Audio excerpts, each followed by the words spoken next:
Guys, welcome back. Let's get started in, what is this? Turnabout Beginnings. We're doing a new episode, or new trial for Phoenix Wright, Trials in Turnabout. Tribulations, there we go. Shut up. Come closer. And I'll kill her.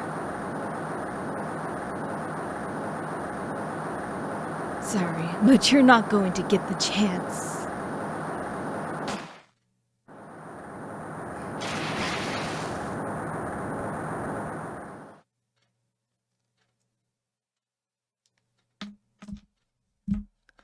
Da-dun.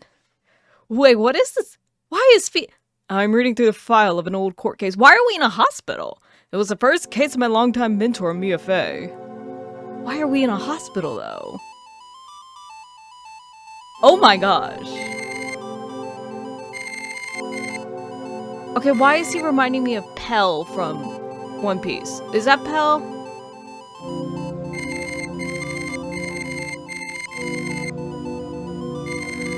Met with murdered Valerie Hawthorne, recaptured on Eagle Mountain about 8 hours after his escape. Her very first client was a death row inmate who had recently broken out of prison.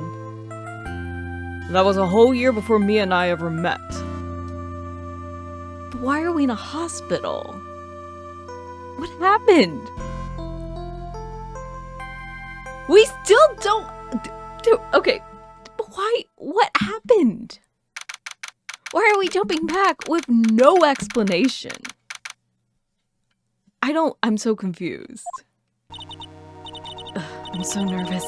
I feel like I'm going to die. I never should have accepted this case.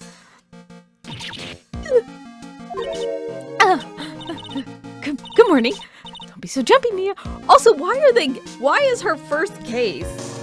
Like, y'all really, tried setting Mia up for failure. You give her a death row inmate to represent as her first case?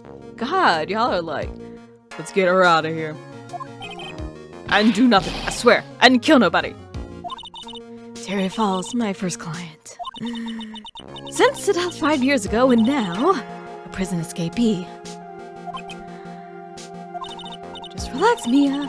Make small talk and try to relax him. So why did you escape anyway? I'm sorry. I didn't do nothing. I didn't kill nobody. I never lie. I didn't escape from nowhere. But Mr. Fawles, the police just recaptured you 2 days ago. Sorry, I told a little lie. Oh boy. Anyways, I didn't do it. I never killed nobody. Sorry for asking, but you're on death row, right? I'm really sorry. They sentenced me to die 5 years ago, and I was tricked, I tell you. That woman, she lied in her testimony. That's why I got the death penalty. I swear it, I didn't kill her. I could never do that. 2 days ago, he escaped from the prison wagon when it crashed. Then about 8 hours later, a policewoman was murdered before the police could recapture him. The police believe that Terry Fawles did it. After you escaped, did you meet a policewoman? Yeah, I did. She's the reason I escaped.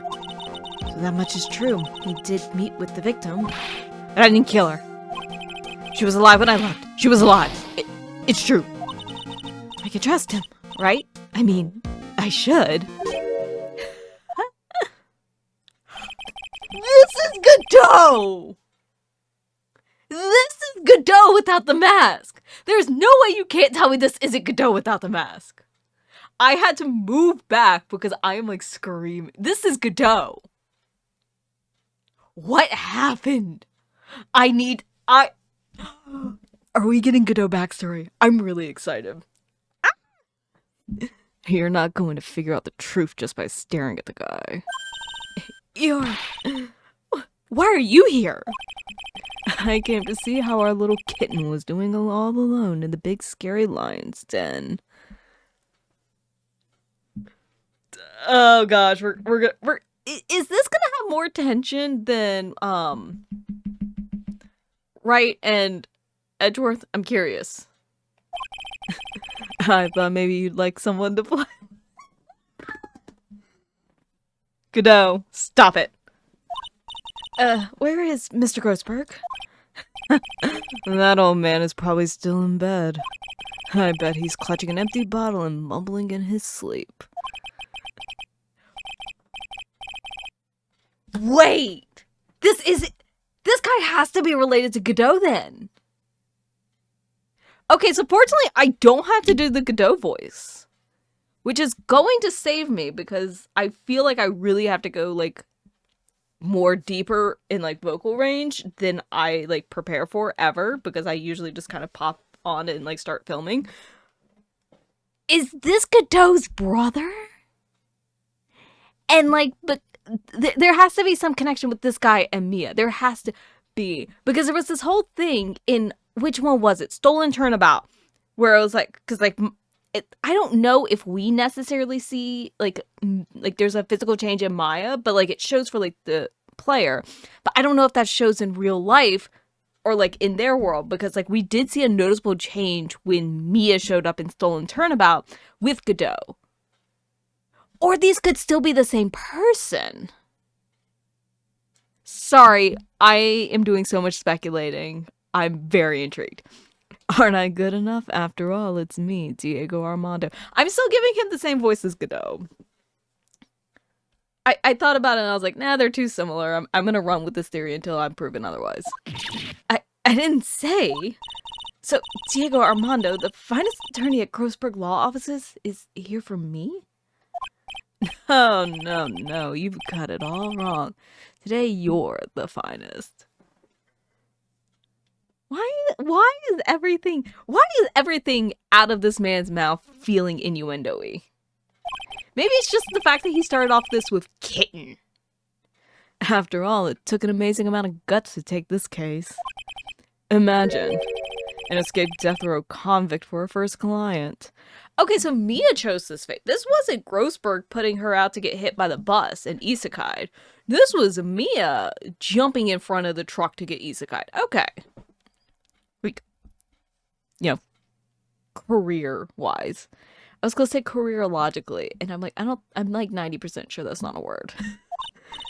Yeah, thanks. I sure wish I could get out of it, though. Relax, I just heard some good news. The prosecutor for today is fresh out of his diapers as well. Wait! It's Mia versus Edgeworth! Wait, are we gonna have a similar thing with Godot and Edgeworth? The fact that, like, Armando is either Godot or related to Godot, just like Edgeworth's father was a defense attorney, and then they both end up working prosecution. Some sort of Wait! Wait, hold on.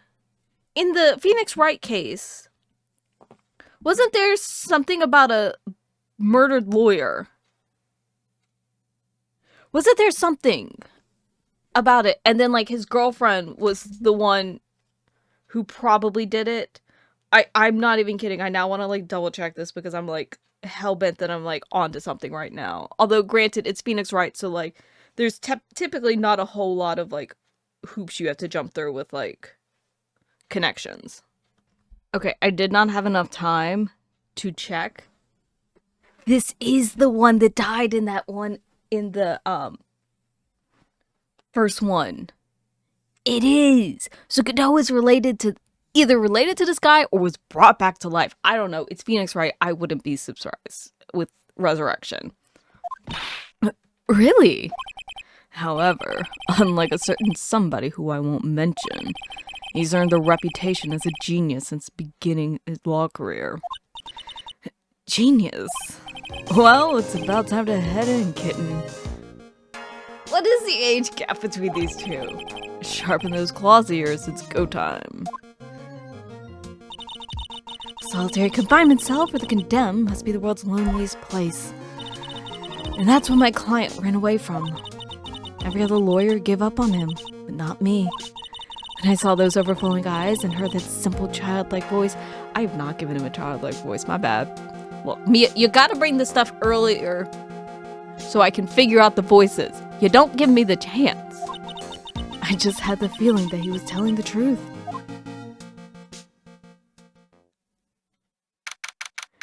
At least I don't have to do knockoff Rengoku. Except God, I gotta figure out my Edgeworth voice and I don't remember it. And I don't think I ever really figured something out. Oh, but he has the coffee cup. Court is now in session for the trial of Terry Fawles. The defense is ready, Your Honor. The prosecution has been ready for a while, Your Honor. I don't remember the voice I gave Edgeworth, and his is not going to be remotely consistent ever. I understand the lawyers from both sides are newcomers. Yes, Your Honor. I'm Mia Fey. Miles Edgeworth, Your Honor. So you're a new prosecutor everyone is talking about, eh? They say you joined the prosecutor's office at quite an early age. 20, Your Honor. I guess our little kitten hasn't earned herself much of a reputation, huh? Come on, Mia. You can't lose. Not to someone younger than you. Wait, but didn't Edgeworth technically have, like, a flawless, like, streak until, like, Phoenix came along? So, like, doesn't Mia technically lose this? Or are we retconning now from, like, the first one? I need to there's a part of me that's, like, double-checking. Because I feel like so many, like, of the prosecution was, like, they've never been beaten until now. By a fumbling doofus. But I just don't remember off the top of my head.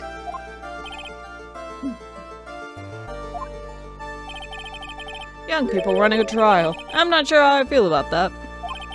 Now then, the defendant in this case is currently a felon on death row.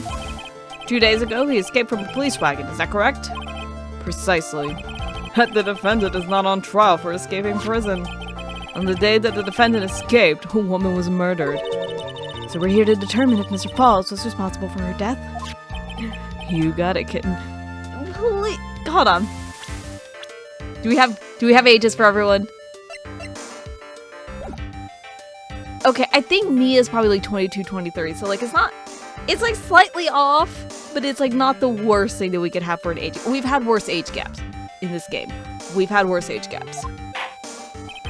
Well then, Mr. Edgeworth, let's hear your opening statement. Yes, Your Honor. It was 5 years ago. The defendant, Terry Fawles, was sentenced to death in this very courtroom. His crimes were kidnapping, extortion, and murder. The girl he threw off the bridge was only 14 years old. A truly horrible crime, I remember it well. There was no decisive evidence, so the trial was long and protracted. Correct. But in the end, what finally decided the case was a certain witness's testimony. A witness's testimony.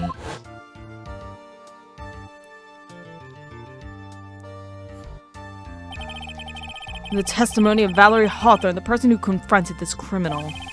She arrested Mr. Fawles at the scene and later testified against him. She said she witnessed Mr. Fawles throw his young victim into the river.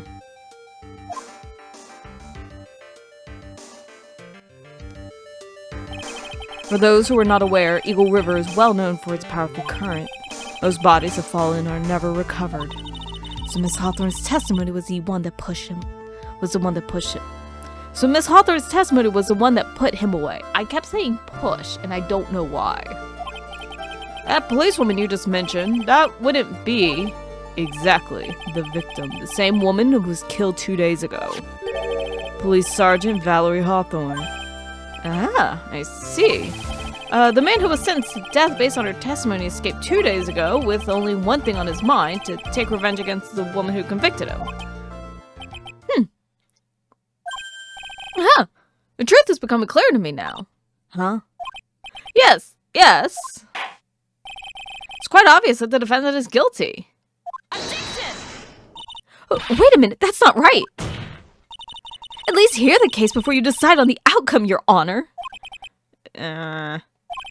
Watch yourself, Miss Fey. I'm not sure I care for your word choice or your tone of voice. We've literally had no evidence. We only have a speculation of motive, my guy.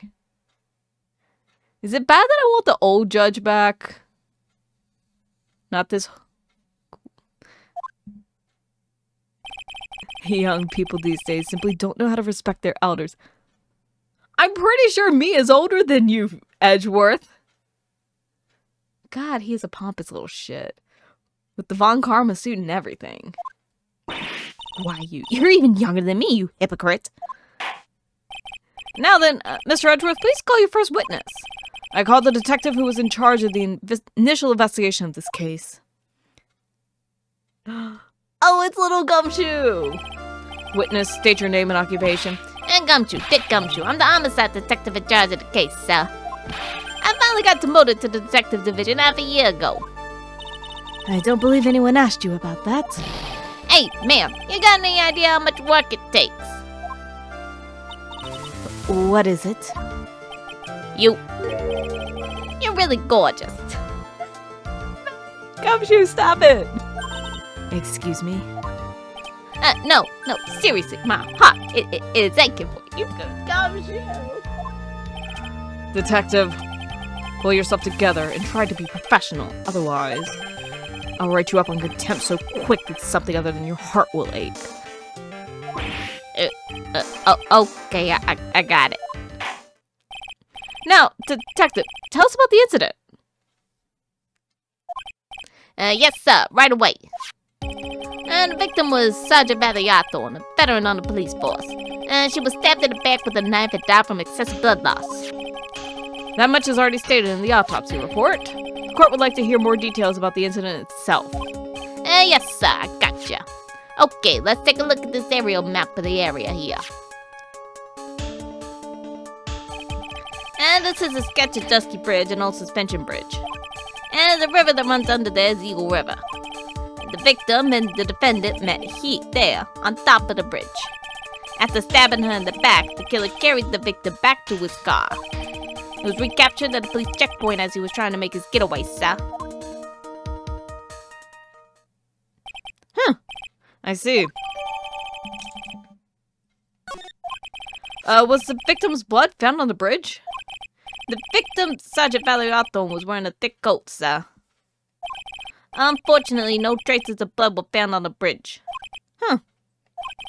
Mr. Edgeworth, I warn you that I absolutely despise conjecture. If there was no blood on the bridge, then you have no proof that they even met there.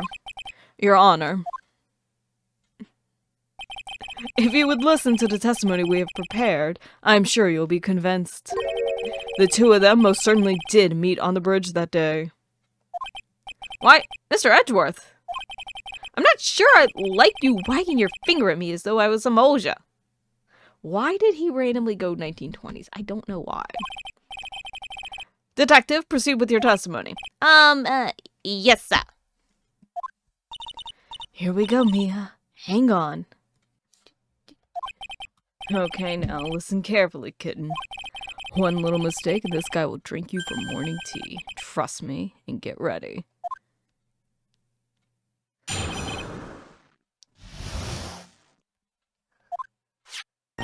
On the day of the incident, an unknown person phoned the sergeant asking me. Sergeant Hawthorne went to Dusky Bridge at the designated time and met with Mr. Fawles. And that's where she was brutally murdered, sir. The criminal stuffed her body into his car truck and tried to make a getaway. Mr. Fawles was arrested at a police checkpoint we set up at the base of the mountain. Well, you certainly have established the importance of the bridge. Naturally. Now, would the defense please hurry up and proceed with the cross-examination? Yes, Your Honor. Cross-examination. Coming right up. Hey, settle down there, kitten. If you keep trembling like that, you're gonna make me spill my coffee. Can you stop leaning like that? Can you stop? I'm not trembling. It's just cold in here. The courtroom can be a cold battlefield, all right, especially for a beginner. I don't need you to worry about me. I mean, the defendant, the witness, everyone's a beginner in here. You got me there. And maybe you should keep your claws out to show them what you got, kitten. It's okay, Mia. Stay calm. Just remember those court procedure videos you stayed up all last night watching. There is one thing that is already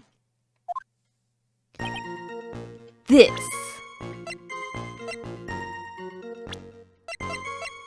There is something I want to double check.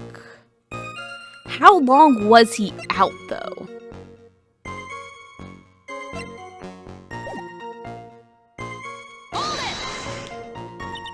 This unknown person. You have no idea who it might be, right? I'm sorry, but I'm afraid I do. What? The one who called Sergeant Hawthorne was the defendant, Terry Fawles. What? The defendant? The defendant called her? Sergeant Hawthorne was a very thorough person, sir. She left a note about a phone call with Mr. Halls. A note?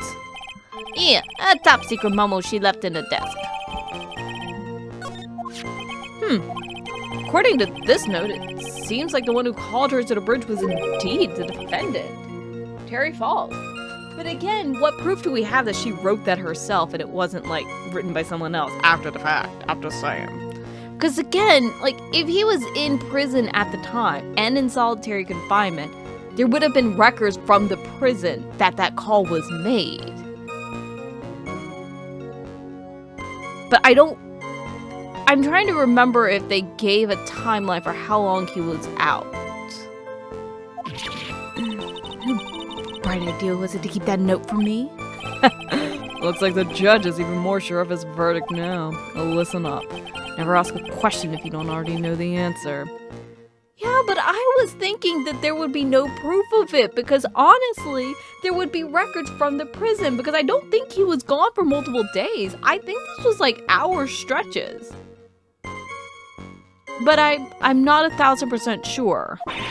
It's that detective's fault. He's the one that said unknown person. Hey, now, don't make that face at me. I just said it that way because the prosecutor told me to. Was that a trap? With that cute face, I didn't expect him to be so sneaky.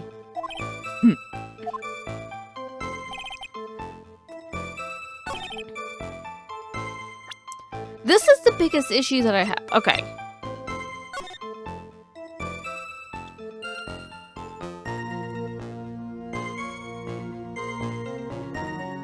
What is this talk to Dahlia? Wait!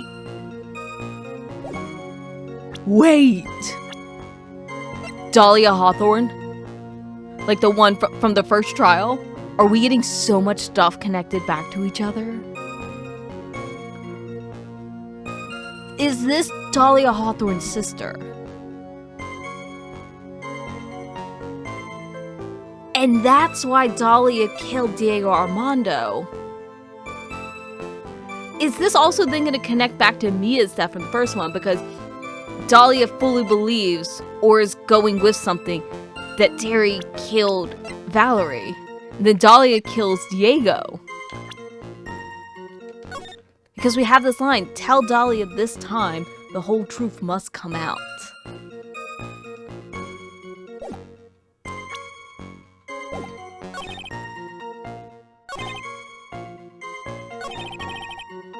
Hold on. I do want to look at this.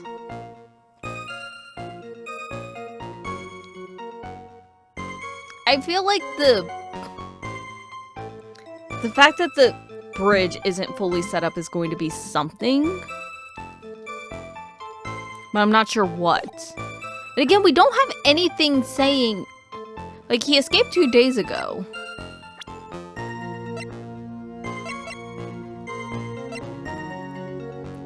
But has he been on the run for the past 2 days, is the question.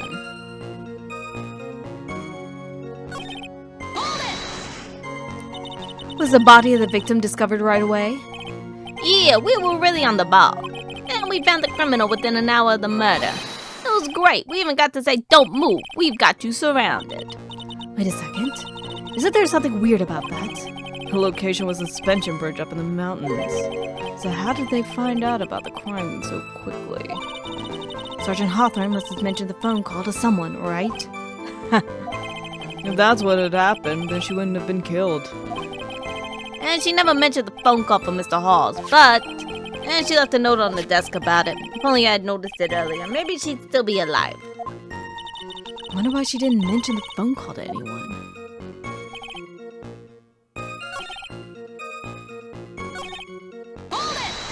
I want to press these last two. Mr. Halls had a car then? Well, that bridge is way up in the mountains, ma'am. And the defendant and the victim were both up there by car. I mean, how else, right? Wait, what? You mean the defendant drove his own car? No, of course not. It was stolen. And he stole it from a young couple that had been waiting at a red light. Car thieves? Not sure how I feel about the car thieves. Is this guy sure about how he feels about anything?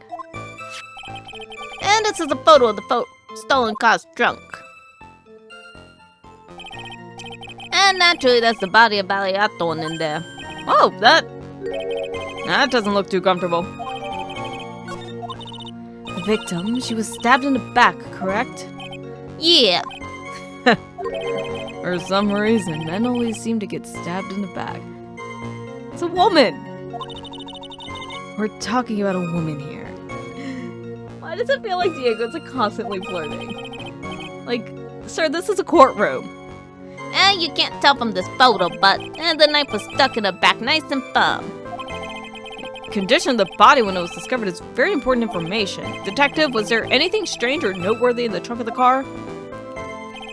It's a photo of the trunk, but I don't see anything strange, do you? Anyway, and Mr. Hawes was arrested at the police checkpoint we set up at the base of the mountain. Hold on. My first thought is lack of blood. Wait, why would he have had to have forced the trunk open if he had the keys because he stole the car to drive up there? That's the thing that's bugging me. I'm gonna press that. What did the defendant have to say about this photo? And what he always says, ma'am. I didn't do nothing. And that's all he says. Nothing. Wouldn't say he did nothing. At the very least, we know he stole a car. And just what he always says, Yana. Then he always says, sorry. I told a little lie. or something like that. Well, in any case, it seems he was caught and arrested. Precisely. Can I present? No, it's the fact that if he stole the car, he wouldn't have had to have forced the trunk open. That damage is it's odd to me. And also the fact, again, that there is no blood.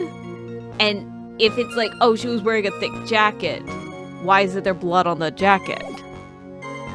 I'm gonna present this because I do think that there is something odd.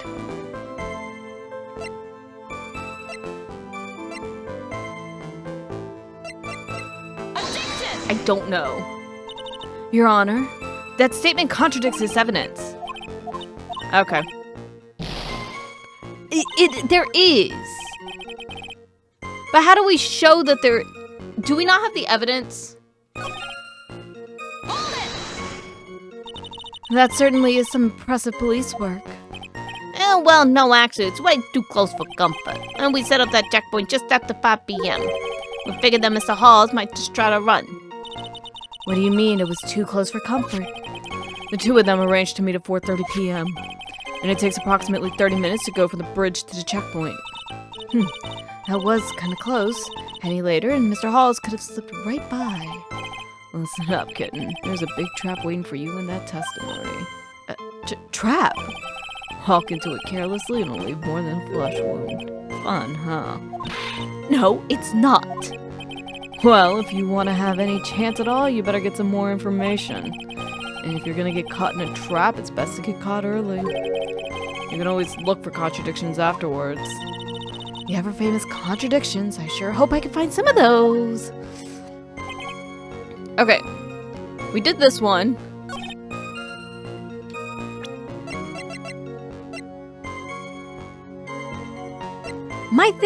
This is my issue. Is the died from blood loss between 4 and 5. It kind of fits with the 4:30. But again, we see no blood. We'll press everything. A bridge up in the mountains, but why meet there? And because it's a very important place to the defendant, that's why. What do you mean by that? If you remember, 5 years ago, the defendant kidnapped a young girl. Was chased onto a bridge, and it was there that he killed his hostage. And the place where all of this occurred is, of course, Dusky Bridge. And the very place where Sergeant Hawthorne arrested and handcuffed Mr. Hawes. Returning to the scene of the crime. How nostalgic.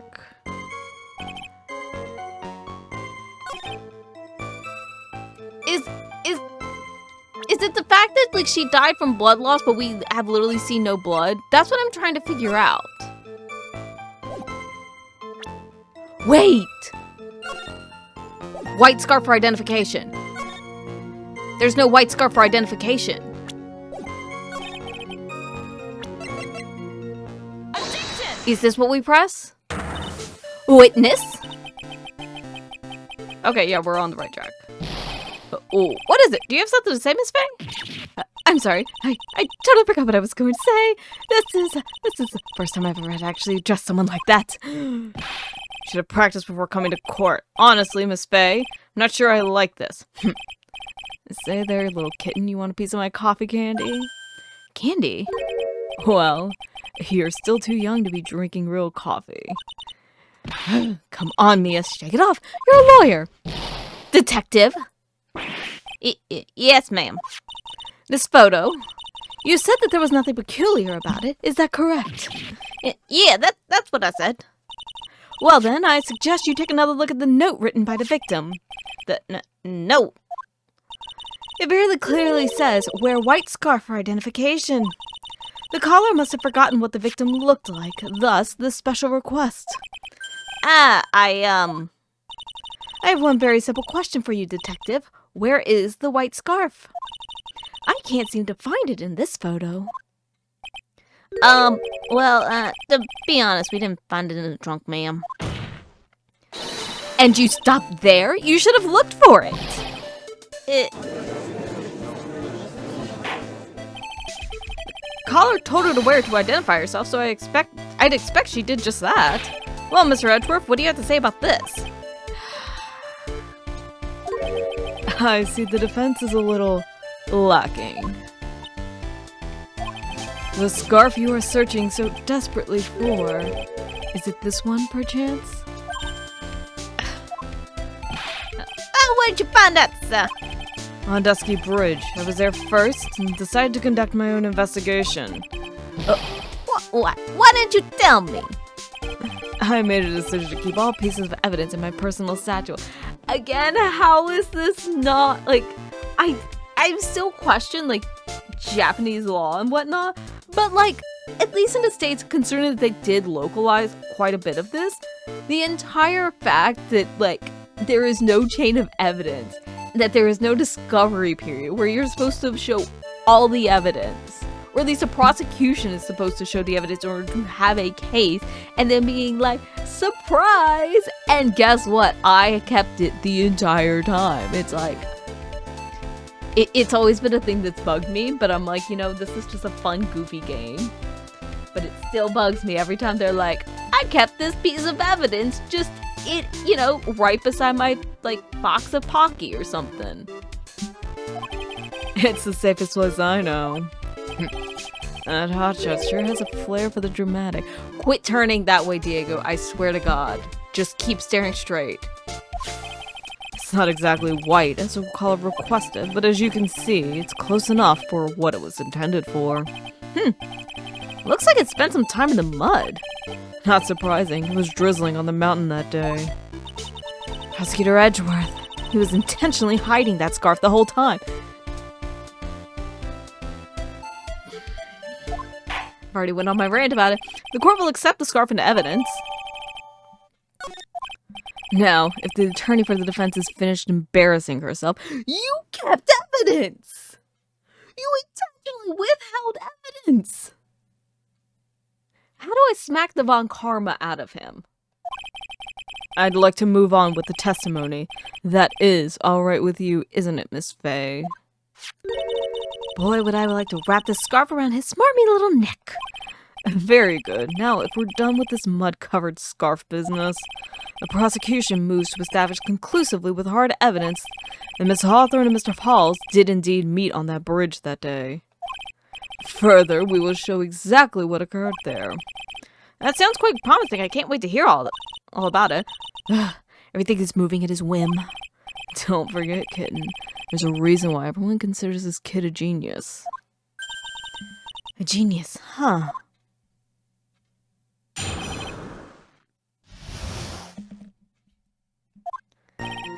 Actually, there's an eyewitness who was there at the incident took place. And this photo was accidentally taken by the witness. It shows the fake wearing her scarf, so... It was drizzling that day, unfortunately. It's a little hard to see what's going on. Anyway, the criminal shoved the victim down from behind and stabbed her in the back. That must have been when the scarf fell off. Huh. Looking at this photo, you really get the sense that this bridge is very high up. It's about a 40-foot drop from the bridge to Eagle River down below. Mr. Edgeworth, who took this photo anyway? Let's just say it was a well-intentioned third party. Ah, potential witness. So why is this person in the courtroom? Well, they said they absolutely did not want to testify. The person in question is very delicate, Your Honor. Besides, as long as we have this photo, we see no reason to compel them to testify. I'm not sure how I feel about that. So, as you can see, Terry Fawles had both the motive and the opportunity. I think it's quite clear at this point what happened on that bridge. Huh. Ah! The truth is coming clear to me now. Huh? Yes, it's quite obvious. He's clearly guilty. Not again. That's not fair. I haven't even done my cross-examination yet. Huh. What do you mean, huh?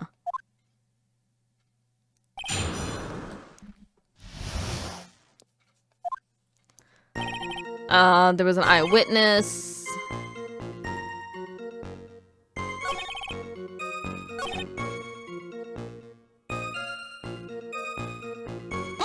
They're face to face. How would he shove her from down behind? Is that part of the witness's testimony as well? Of course it is. And he pushed the victim hard in the back and she fell down right on her stomach. Huh. I remember that happening once myself. It was really brutal. Are you talking about seeing someone get pushed, or were you the one getting pushed? Or does it mean that you pushed someone down like that once?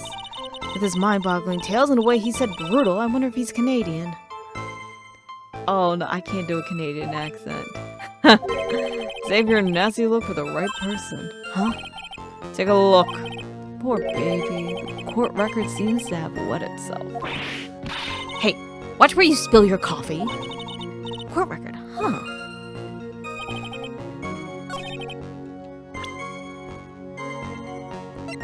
Okay, the biggest issue is the fact that he pushed her down from behind, but there is no way he could push her down from behind.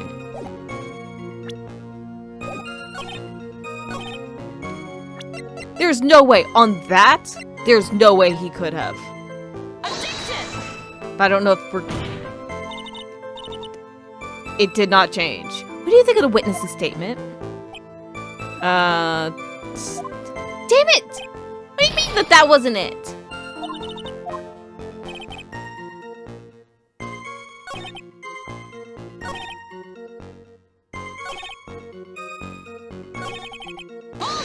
Press that. The victim is wearing a scarf in that photo, alright? So, about the witness who took this photo. What was this person doing all the way in the mountains? And she was taking photos of the wildflowers, apparently. There are many unusual types of flora on that mountain, Miss Fey. People in the area say it's because of the spirits that live there. Spirits? Now that you mention it, this photo. This cloudy fog-like thing. Is that a ghost? I don't believe it. No, Yana, no, I don't think it's a ghost. Drizzling, huh? And that's right, there was a light rain coming down. The whole place was dreary. Not as dreary as the mood that's in this courtroom right now. And looks like a culprit just moved in. In any case, the point is the area was quite damp. There was even some fog. I even slipped and fell while I was on the bridge. It really was something.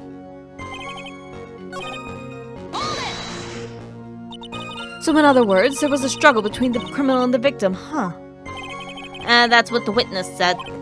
Well, it looks like she didn't remember about the scarf.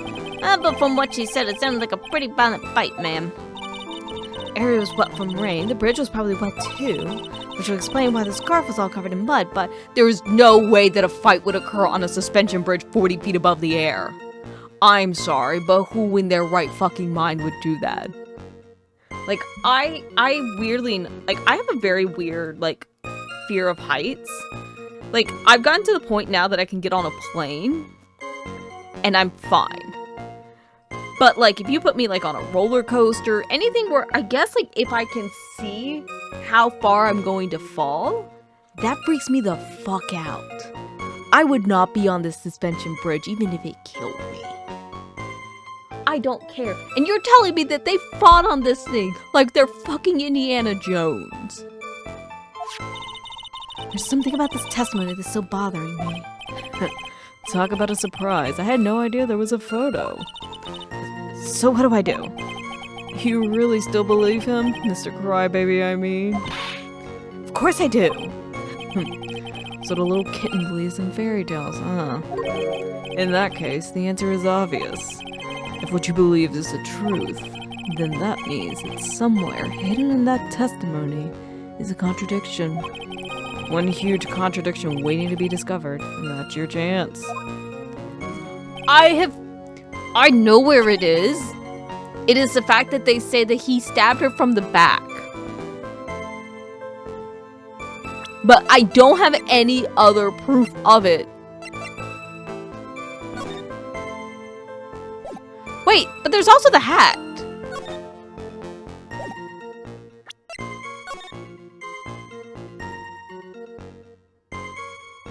Is it the...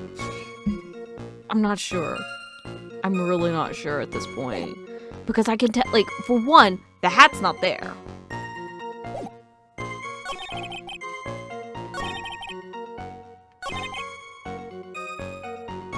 Do we press the fact that the hat is also missing and that has never appeared? Is that what we're supposed to be pressing?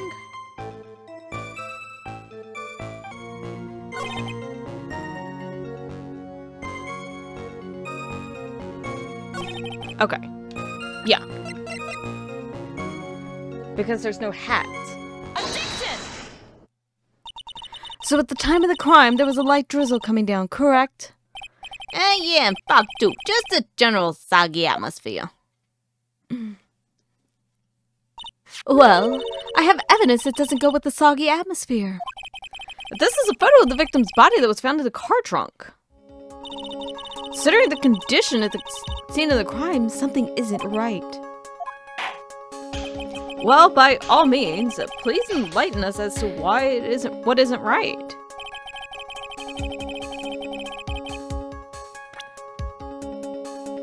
For one, she doesn't have her hat. For two, if she was pushed to the ground, why doesn't she have mud on her? That makes sense.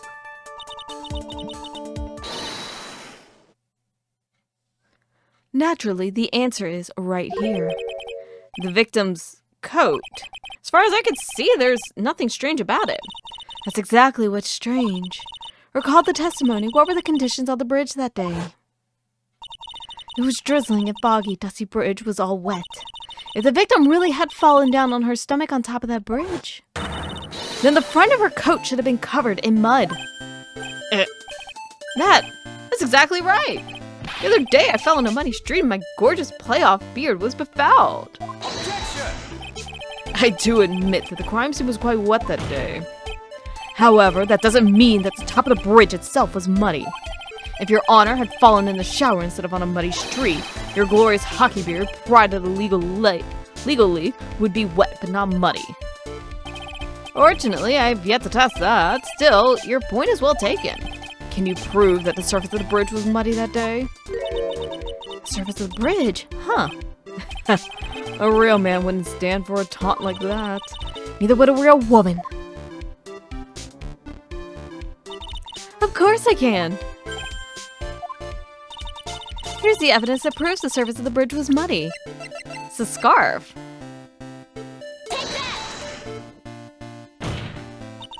The evidence is the scarf. Ah! It should be obvious. If the scarf fell onto the bridge and got this muddy, it means the bridge was obviously covered in mud. No, I can't be outwitted by this novice bimbo. Edgeworth, I am slapping the Von Karma out of you in a hot second. Hey, same to you, buddy.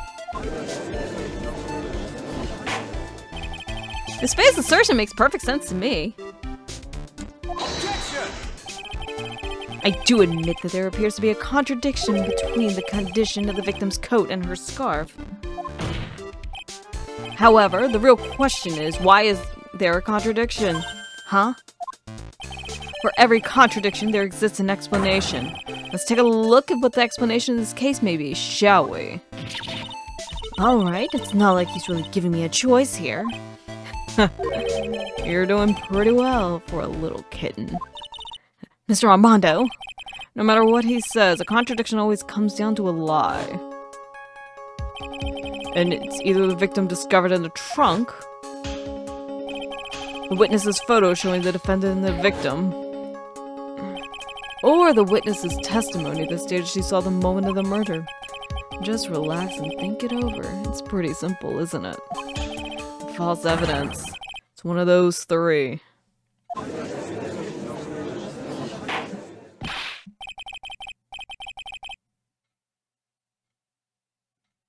Huh.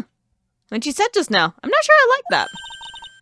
That wasn't me, Your Honor. It was a coffee aficionado over here that said it.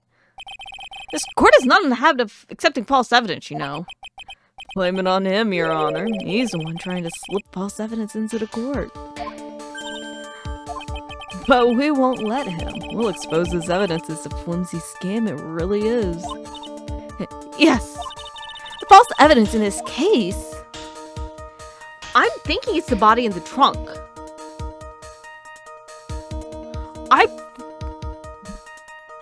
Actually, it could be the photo. Because there's also the hat. And we never had anything about the hat.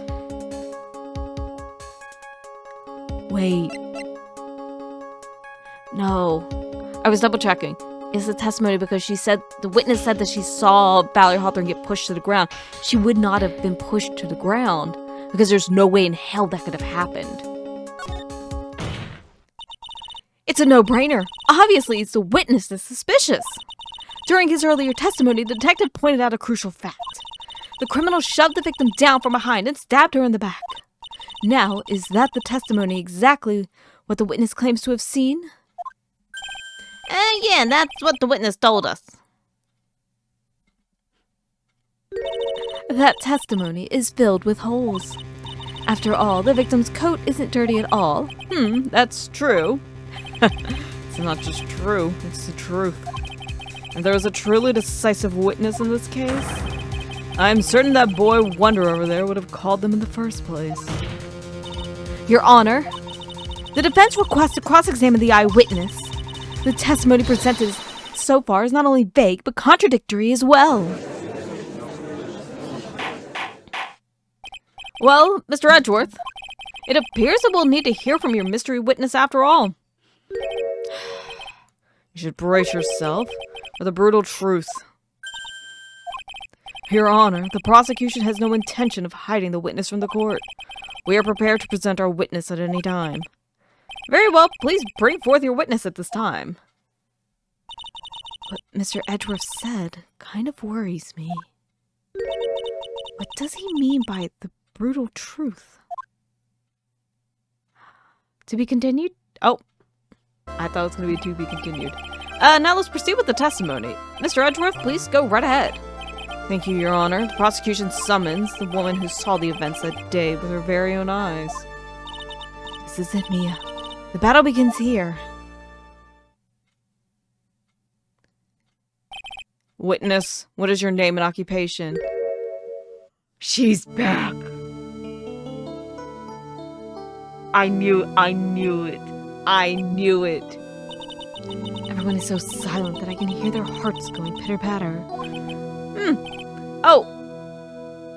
Isn't she also like 19 at this point? Because it was like 6 years prior to like Phoenix's investigation. She was like in her 20s then. And look at... How can I put it? You look at... Don't! Stop. Stop it. Hey, not so fast. As I said before, this witness is very sensitive and delicate. And she's killed someone. Don't worry, she'll be convicted of murder soon. Don't worry. I would ask the court to please exercise care when addressing her. Don't worry, she'll be in prison in like 6 years. Yes, indeed. Thank you, Mr. Edgeworth. You are a true gentleman. Yet everyone else is like, got the doki dokis, and Edgeworth is just sitting here being like, okay, I guess I see it. Miss Fey, you could learn a lot from this man. If he's such a gentleman, he sure doesn't act like one to me. Sir. Yes, my dear. This is my first time, so I'm sure I'll make a lot of mistakes. Anyway, I just wanted to say I'm sorry for all the trouble I might cause. Not at all. It's no trouble at all. Now then, may we please have your name and occupation? My name is, Melissa Foster. Dahlia, we know. I'm a college student, a freshman in the literature department. You were on the scene when the unfortunate event occurred, correct? And you were the one who took this photo. Is that accurate? How can you be so mean? Now see here, what are you doing showing that in her face like that? She took the photo! Huh? It's just a photograph. It's not like it's something dangerous. Next time I'll be forced to penalize you. Uh-oh, I don't like the turn this has taken. Is she staring at me? And you would be. Huh? I'm the defense attorney. My name is Mia Fey. I see. So you are. Now then, young lady, could you please give us your testimony? Yes, Your Honor. I'll do my best. I know I gave her like that, sweet southern accent. I was just using my camera to take some pictures of wildflowers. Then I noticed there were two people standing up on the suspension bridge.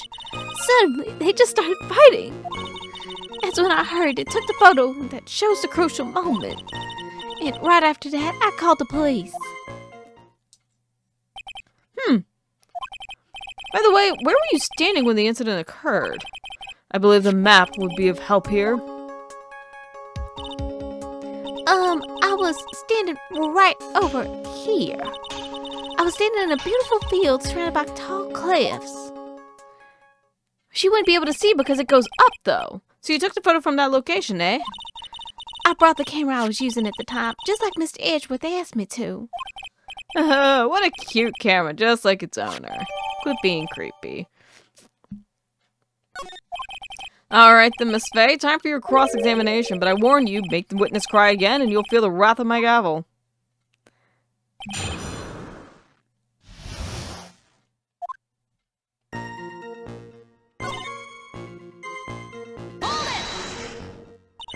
Was there anything strange about the two of them? I'm a bad girl, I know I am. It looked like they were having a real serious conversation up there. So I decided to watch them, like some kind of peeping Tom. No, not at all. Everyone is like that. I love watching other people fight, too. In fact, I can't get enough. Actually, that's why I took this job in the...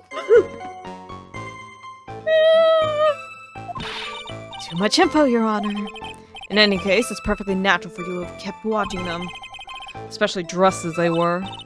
Well, anyway, I was watching them very closely. Suddenly, they just started fighting. Why did you take a photo? Well, the two of them were really going at it. Ever since I was a little girl, I always wanted to be a news reporter. I guess that part of me just kind of took over. Smells like a lie to me. Yes, I understand completely. Even now, I can't completely abandon my boyhood dreams. I still use my grandson to tell my...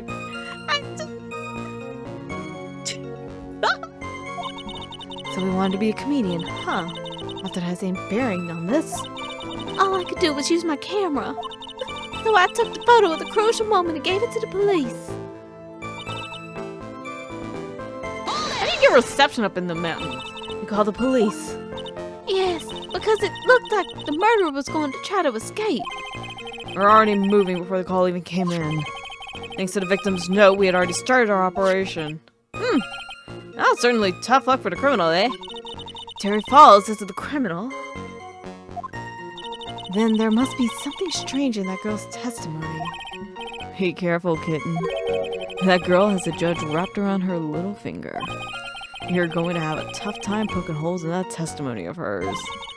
You're going to have to come up with something really good, Mia. The first thing I have an issue with... Not that. Where's the map? Okay. I can't show where it is, but they were showing like the field, but then it looks like it goes up. Like surrounded by the cliffs. I can't show it because... Wait, can I pull my mouse? Okay, I can pull my mouse. It was like here. She wouldn't have been able to see it because it's up this way, but it looks like it's more here.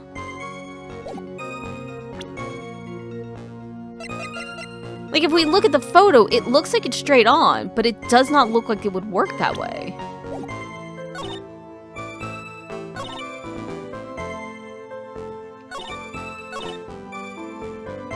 But the thing...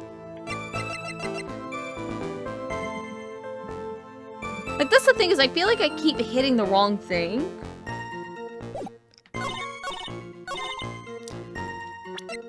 Okay. Witness.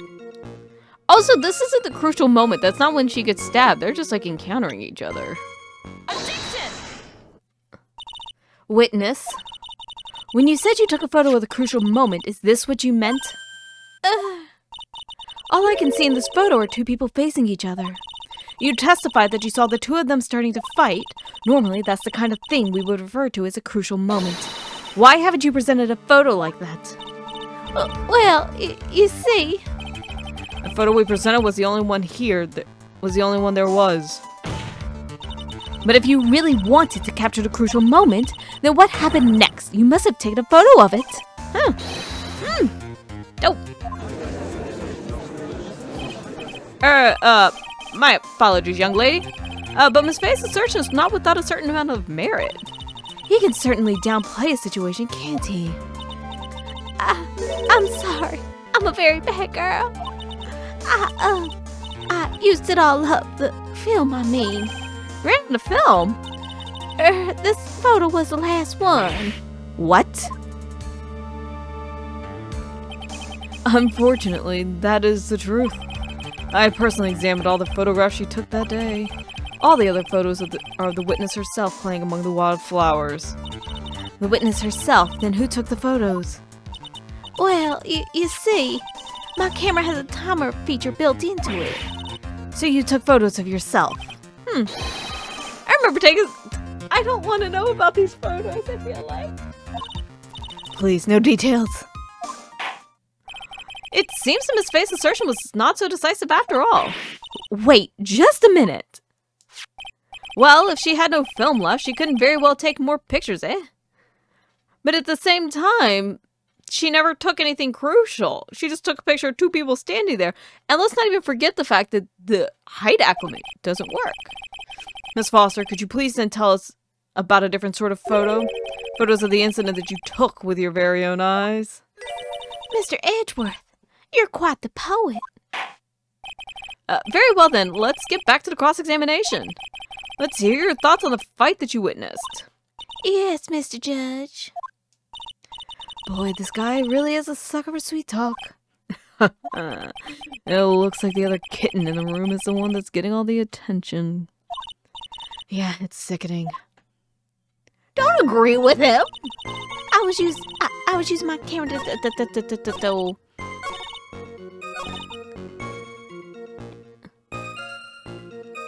How was she stabbed in the back if the... Let's press this first. So you're saying Sergeant Hawthorne wasn't able to get away from him? Well, it's a narrow bridge and it was swaying back and forth. If you ask me, both of them were in danger of falling off. I only wish I could have done something to help her. That seems to make sense. I wonder about that. Something seems kind of off. Doesn't it now? You have a good sixth sense. When you feel that something's off, that's when you need to figure out why. Terry Fawles as the criminal, then the... Okay. We've gone through the...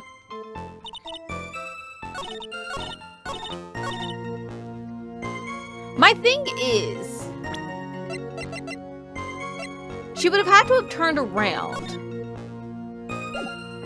But I could see how Edgeworth would screw us over. Because if she turned around, but she would have had to have come from that way. Or she would have had to have come from the same direction Halls was coming. Like, she would have had knowledge that the bridge was broken.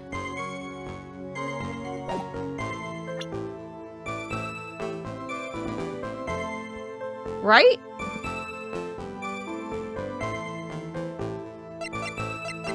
Objection! Witness, your testimony is a joke. Huh? What? But I just... Miss Fey, I thought I warned you not to make the witness cry. One short testimony and 2 bad contradictions? There's no possible excuse. You say there were 2 contradictions? It's simple. Just take a look at the diagram of the area. According to her testimony, the 2 of them were in the middle of the bridge. But if they were, and the victim had turned around and tried to run, well then, she would have hit a dead end. You said 10 yards, but she couldn't have even ran even 5. Because Dusky Bridge is collapsed on that side. What? What does all this mean? It's very simple, Your Honor. This charming little witness told a charming little lie. That's all there is to it. This beautiful young lady has been lying to the court. Just a moment, Your Honor. Mr. Edgeworth. Your Honor, allow me to personally apologize for the confusion. What do you mean? There's one major mistake in this diagram. This was the diagram you gave us, dipshit. What did you say? What are you referring to? It's all because this diagram was made after the incident occurred. It's a very old bridge. We couldn't find any official blueprints of it. So you're saying? I'm saying that even though this bridge is currently in disrepair, there's no evidence that can prove the bridge was broken during the incident.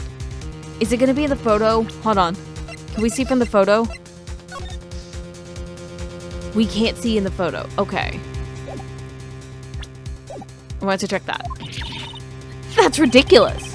Can't actually tell the condition of the bridge from this photo. And I apologize to the court for not being more clear when I presented the evidence. That guy is good. Huh? What do you mean? He planned it from the beginning. He's a genius, all right. That diagram of the bridge with his insurance policy. What? That coward! Well, Miss Fey, it seems like you've once again made a reckless accusation.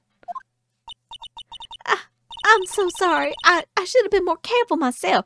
Also, we haven't even gotten over the fact that, like, there was no way she could have taken that photo from the angle that she did. No. It wasn't your fault at all. Now then, shall we go on with the trial? I'd like to establish once and for all what it was that the witness actually saw. Indeed. All right, young lady. May I ask you to please proceed with your testimony? But, it's so hard to go on. We're all on your side, Miss Foster. There's no need to worry. Just tell us what you saw. Yes, sir.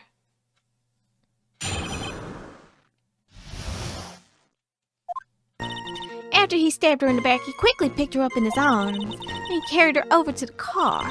I suppose that was the only way he could make sure the body stayed hidden. He didn't just leave the body on top of the bridge. Oh, I'm sorry. I'm only supposed to talk about what I saw. Huh. Witnessing such violence must have been difficult. Yes, sir. I'm still shaken up. If he accepts this testimony as it is, we're finished. Don't say that. Oh, well, maybe I'll stop off at my favorite cafe on the way home. They make a really great mocha latte. This trial isn't over yet. That's what I like to hear. All right, Miss Fey, your cross-examination, if you please. Contradiction is staring you right in the face, Mia. Go on the attack.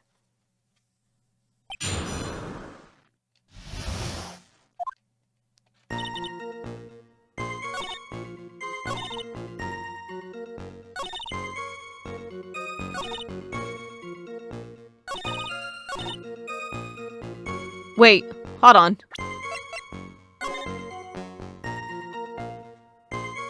Okay, she could have been able to see that, but if she was standing where they said she was standing, she wouldn't have been able to see any of that.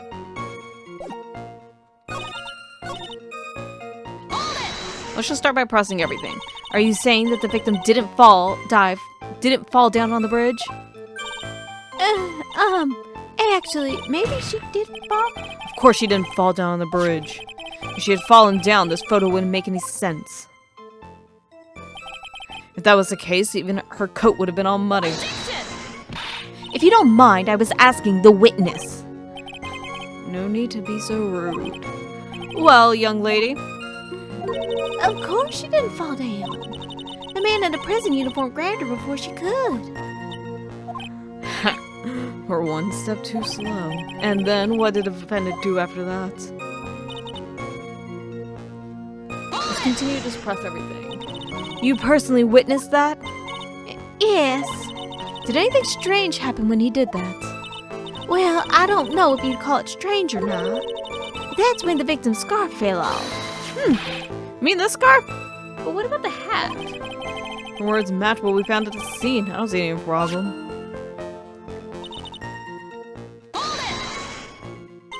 You mean the defendant carried the body all by himself?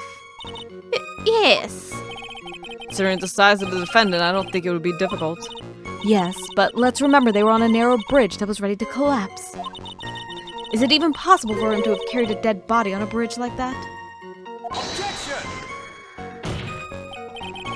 Well, the fact of the matter is that he did. That kind of talk is just silly. Wow, why did he get so emotional all of a sudden? Miss Fey, if you think there's some other possibility, please share it with the rest of us.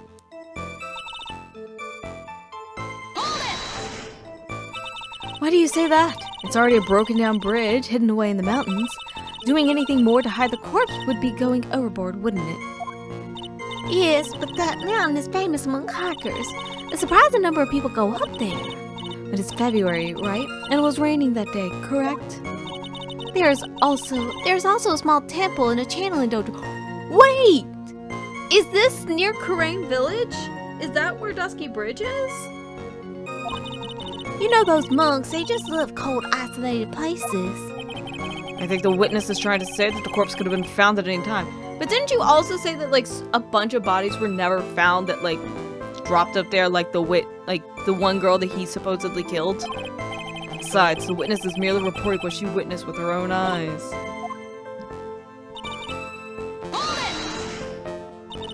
And you're absolutely certain that it was my client who was carrying the body? Well, he was wearing a prisoner's uniform, but as for his face... So you're saying you didn't get a clear look at his face? Well, they were far away and it was raining as well. I thought I was only supposed to say exactly what I saw. Excellent. You're a remarkably honest young woman. Something about this testimony is bothering me, but what? Hey, kitten. Have you ever put salt in your coffee? No. Why would I? Didn't you literally just say that she was too young to have coffee, and now you're like, what? Have you done this, like, little coffee hack? Why not? Huh? May actually go better with coffee than sugar, right? Listen, my point is, if you're not sure, you might as well add a ton of salt to it. It might bring out the rust in something, like a piece of evidence. He's right, Mia. Go present something, you've got nothing to lose. By the way, I wouldn't put salt in my coffee. Those two don't go too well together after all. Apparently, like, if you put a little bit of salt in your coffee, like the coffee grounds, it's supposed to help. But, like, I've also seen people put it, like, directly in. There's something with it, but I don't know what it is. I don't drink coffee. I'm an energy drink menace to society, but I do know that salt does work somewhat well. There's something with it. I don't know what it is, though. It's kind of, I guess it might be something like salt and chocolate. The contradiction I'm having is the fact that if they're this close... Also, this feels completely staged because she also doesn't have a belt. Oh wait, no, she does. But the hat.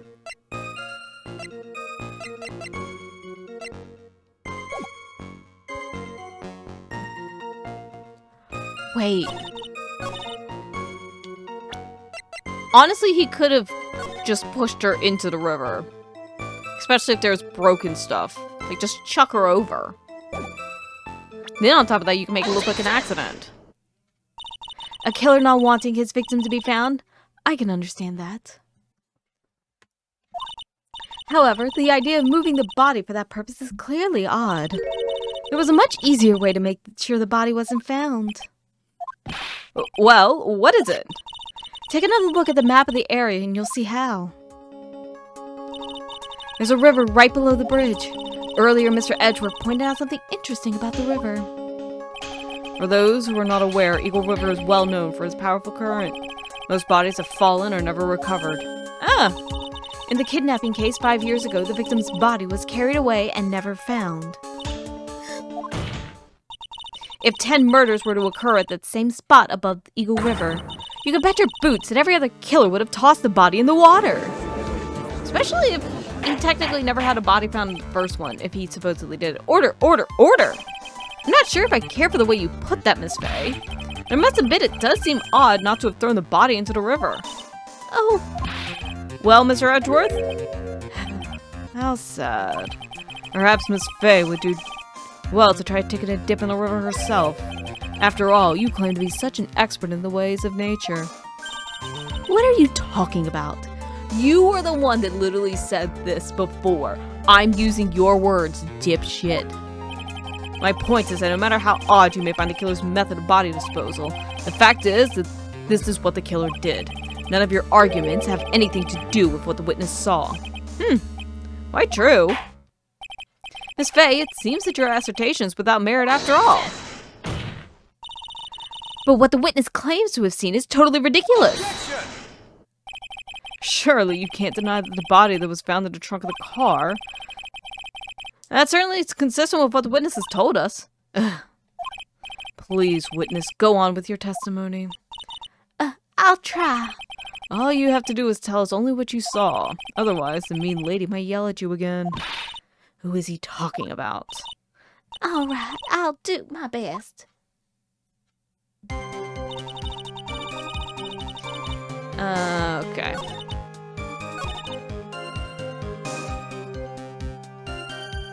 Why would he break into the trunk if he already... What did the man do then? Well, naturally, he got in the car and was about to flee. That's when I came to my senses. I said to myself, you have to call the police. And so that's when you called the police? You're sure that's what you saw? You're sure that you saw that with your own eyes?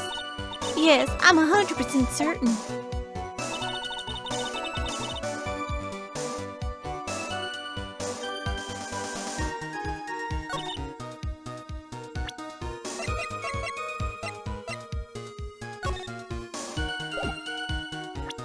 Okay.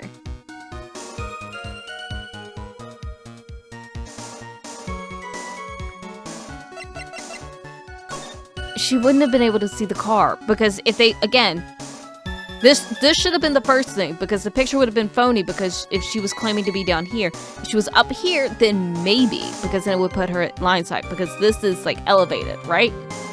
I don't know. I was always really bad with maps.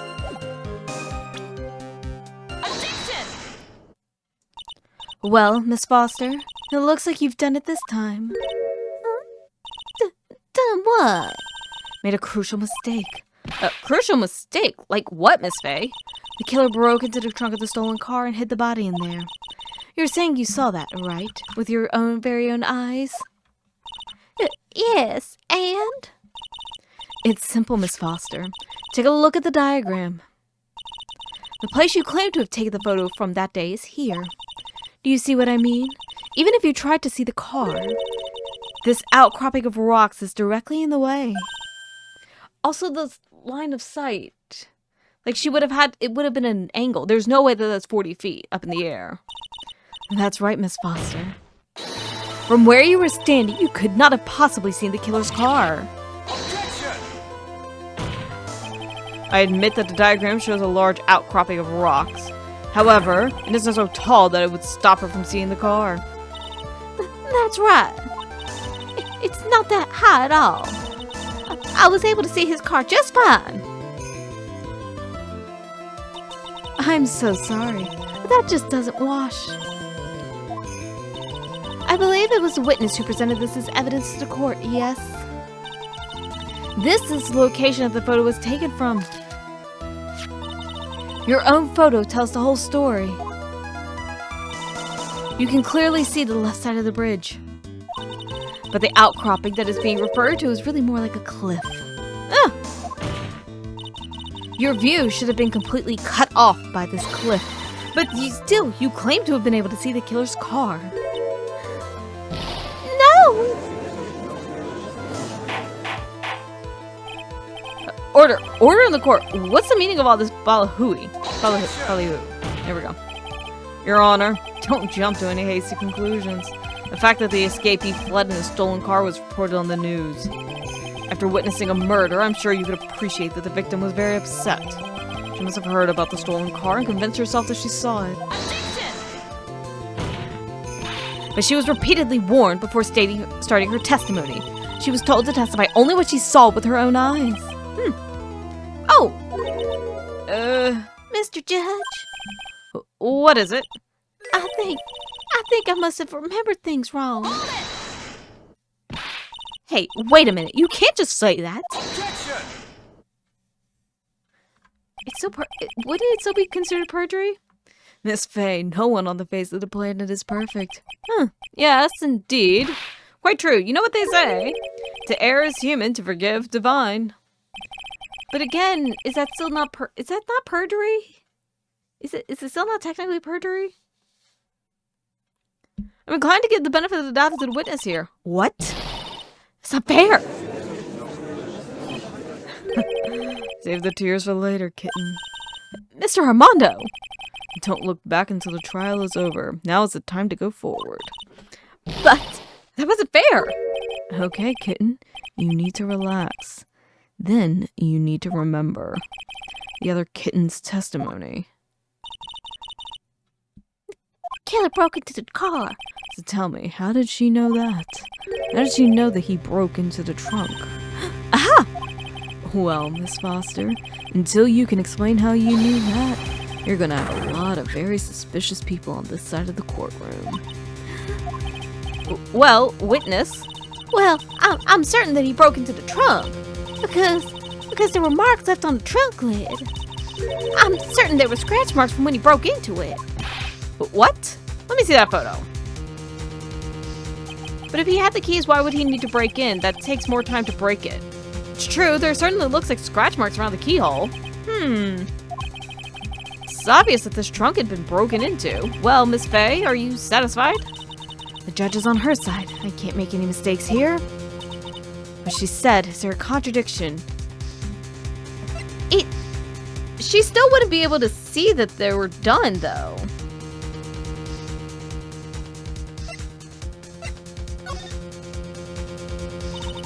Melissa Foster, it looks like you finally betrayed yourself. What? You said you were in a field taking photos of wildflowers, but even so, you knew about the scratches. The question is when. When did you get a chance to see those scratches? Finally, I've got her. I'm getting pretty tired of waiting over here. Then perhaps it would be faster if Miss Fey explained it herself. Your Honor, there's only one possible explanation. The reason the witness seen the scratches herself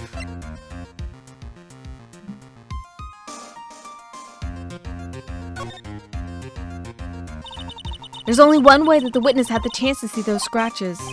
Yes, what is it? Naturally, when she opened the trunk and stuffed the corpse in herself. The person who really hid the body in the trunk of the car was Melissa Foster. It was you that did it, wasn't it?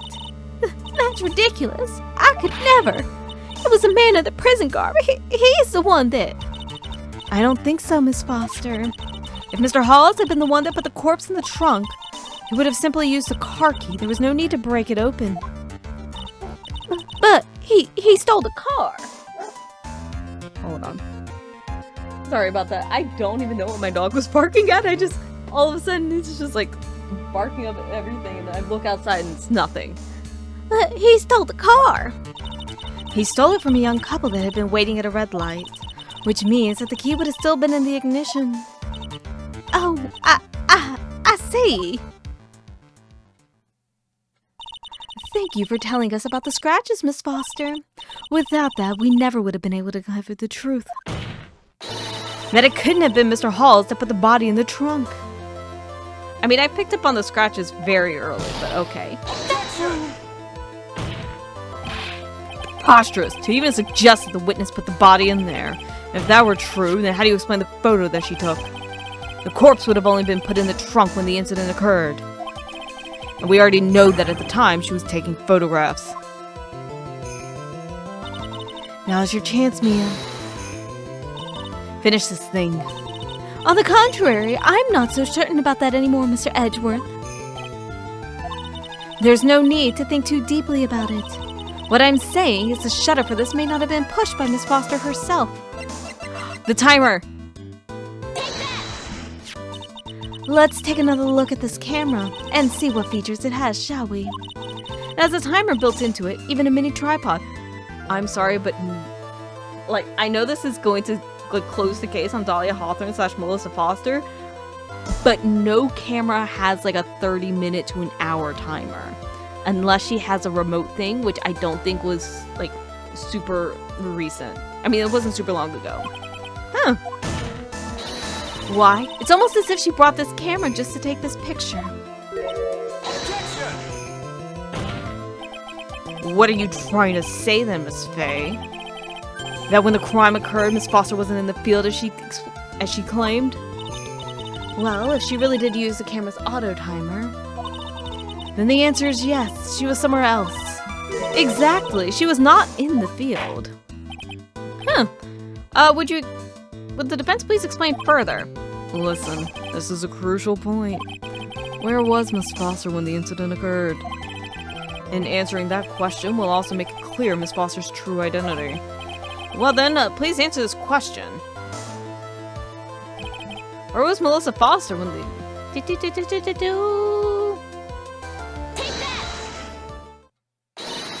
Naturally, the witness was right here.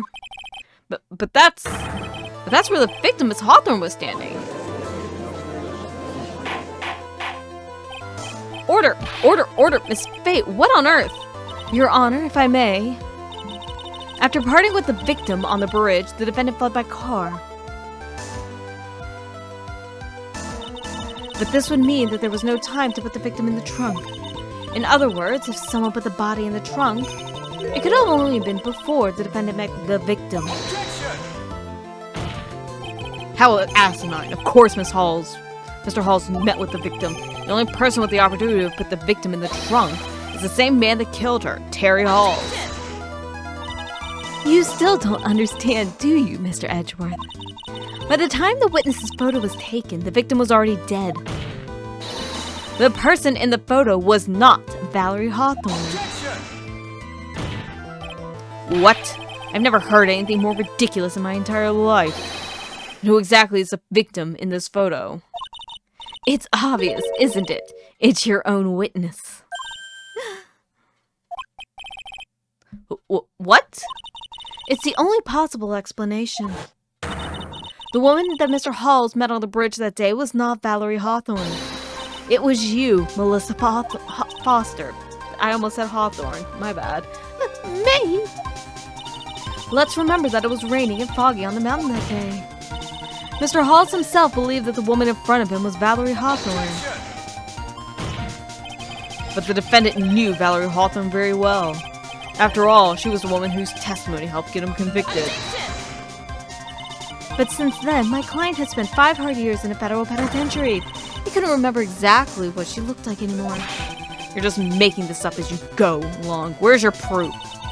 I've got it right here. This piece of evidence will blow this case wide open. At the time of the incident, Mr. Hawes had forgotten what Valerie looked like.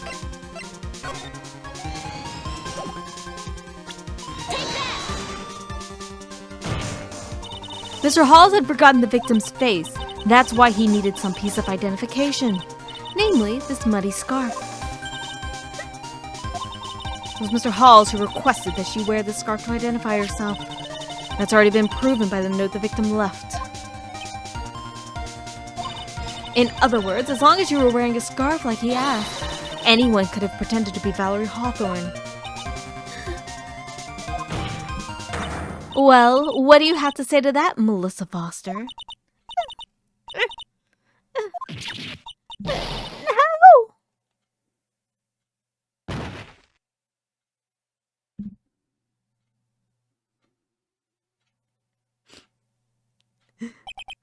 No! Where's Miss Foster? She's collecting herself in a lobby. It's obvious that Melissa Foster did it. She hid the body in the trunk and disguised herself as the victim. She set up the camera and snap a fake photo of them together. The only question is, why did she do it? Well, isn't that obvious? She's the real culprit. Well, we'll have to wait for Miss Foster to compose herself before we start again. Until then, this court is in recess. The defense and the prosecution are both awaiting their respective lobbies. Yes, Your Honor. Understood. Very well, this court is in recess. I'm really... Okay, so... we can be under the assumption that Melissa and Valerie were somehow related, considering that their both last names are Hawthorne, until anything proves otherwise. So it seems... But there was this whole thing about Dahlia, like, needing for Dahlia to tell the truth.